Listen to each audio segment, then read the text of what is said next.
A política do espelho, quando a acusação é uma confissão.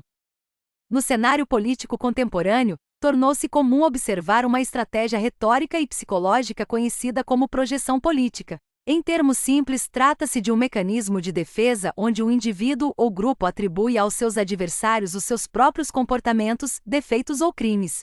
É a materialização da máxima tática: a melhor defesa é o ataque. No contexto da política brasileira recente, essa estratégia tem sido amplamente utilizada por Jair Bolsonaro e seus apoiadores. Na psicologia, essa tática de manipulação é frequentemente associada ao conceito de Darvo, uma sigla em inglês que significa negar, atacar e inverter vítima e ofensor. Ao acusar o adversário exatamente daquilo que se pratica, cria-se uma cortina de fumaça que confunde a opinião pública e desvia o foco das próprias ações ilícitas ou imorais. Tema 1. Corrupção e desvio de dinheiro. O bolsonarismo acusa o Partido dos Trabalhadores de ser uma quadrilha que roubou o Estado. Mas vejamos o que os fatos documentados revelam sobre eles próprios. Jair Bolsonaro foi indiciado pela Polícia Federal por peculato, associação criminosa e lavagem de dinheiro no desvio de joias milionárias doadas pela Arábia Saudita. Além disso, a família Bolsonaro comprou 51 imóveis total ou parcialmente com dinheiro vivo nas últimas décadas. O esquema das rachadinhas, operado por Flávio Bolsonaro e Fabrício Queiroz, também marcou o uso de dinheiro público para enriquecimento ilícito. Tema 2. Ameaça à democracia e ditadura. Bolsonaro e seus aliados acusam Lula de querer dar um golpe e instaurar uma ditadura comunista. Porém, os fatos apontam em direção oposta. Bolsonaro foi indiciado pela Polícia Federal por liderar uma trama golpista para impedir a posse do presidente eleito em 2022 e manter-se no poder. Durante todo o seu mandato, atacou o sistema eleitoral sem apresentar provas, ameaçou ministros do Supremo Tribunal Federal e flertou abertamente com a intervenção militar. A Organização dos Estados Americanos e a Human Rights Watch concluíram que Bolsonaro atacou os pilares da democracia brasileira. Tema 3. Censura e ataque à liberdade de imprensa. Bolsonaro acusa o governo atual de querer censurar a mídia e a internet. Mas quem realmente perseguiu jornalistas? Durante seu governo, Bolsonaro foi responsável por mais de 570 ataques diretos a jornalistas e veículos de imprensa, segundo o levantamento da Federação Nacional dos Jornalistas. Utilizou a estrutura do Estado para intimidar opositores e impôs dezenas de sigilos de 100 anos sobre documentos públicos, incluindo seu próprio cartão de vacina e registros de visitas ao Palácio do Planalto, para esconder informações da sociedade. Sem Bolsonaro no poder, a descredibilização da imprensa caiu 91%. Tema 4. Ligação com o crime organizado. O bolsonarismo tenta associar Lula a facções criminosas. Mas quem tem ligação documentada com o crime?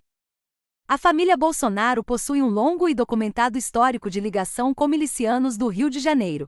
Flávio Bolsonaro empregou familiares do ex-capitão Adriano da Nóbrega, chefe do chamado Escritório do Crime, e o homenageou na Assembleia Legislativa do Rio de Janeiro.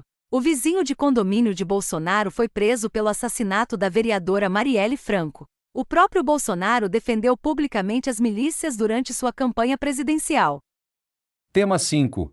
Aparelhamento do Estado. Bolsonaristas acusam o governo atual de usar a máquina pública para fins pessoais. Mas quem realmente aparelhou o Estado? O próprio ex-ministro da Justiça de Bolsonaro, Sérgio Moro, pediu demissão acusando o ex-presidente de interferir politicamente na Polícia Federal para proteger seus filhos e aliados de investigações.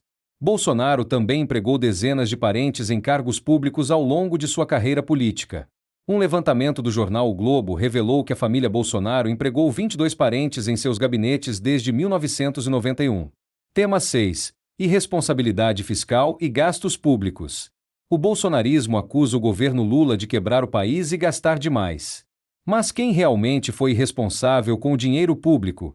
Para tentar vencer a eleição de 2022, Bolsonaro aprovou a chamada PEC Kamikaze, burlando a legislação eleitoral e o teto de gastos para distribuir bilhões em benefícios às vésperas do pleito, deixando um rombo fiscal bilionário. Além disso, o governo Bolsonaro gastou dezenas de milhões de reais no cartão corporativo da presidência, incluindo despesas exorbitantes em hotéis de luxo. O Tribunal de Contas da União apontou irregularidades e excessos nessas despesas. Tema 7. Negligência com a saúde pública. O bolsonarismo critica a gestão da saúde pública dos adversários. Mas quem realmente negligenciou a vida dos brasileiros?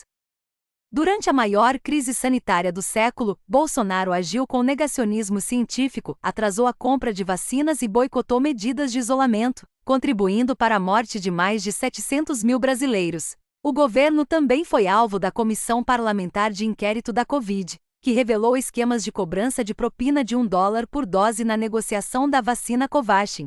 Uma pesquisa revelou que o negacionismo de Bolsonaro ajudou a matar mais de 4.500 trabalhadores da saúde. Conclusão: a análise dos fatos demonstra que a retórica bolsonarista opera frequentemente como um espelho. As acusações mais veementes direcionadas aos opositores são, na realidade, um reflexo preciso de suas próprias práticas políticas. Compreender essa dinâmica é fundamental para vacinar o debate público contra a desinformação e a manipulação. Para políticos desonestos, acusar o outro de desonestidade não é apenas uma tática de ataque, é um mecanismo de autodefesa e distração. Quando alguém acusa com muita veemência, vale sempre perguntar: será que está falando de si mesmo?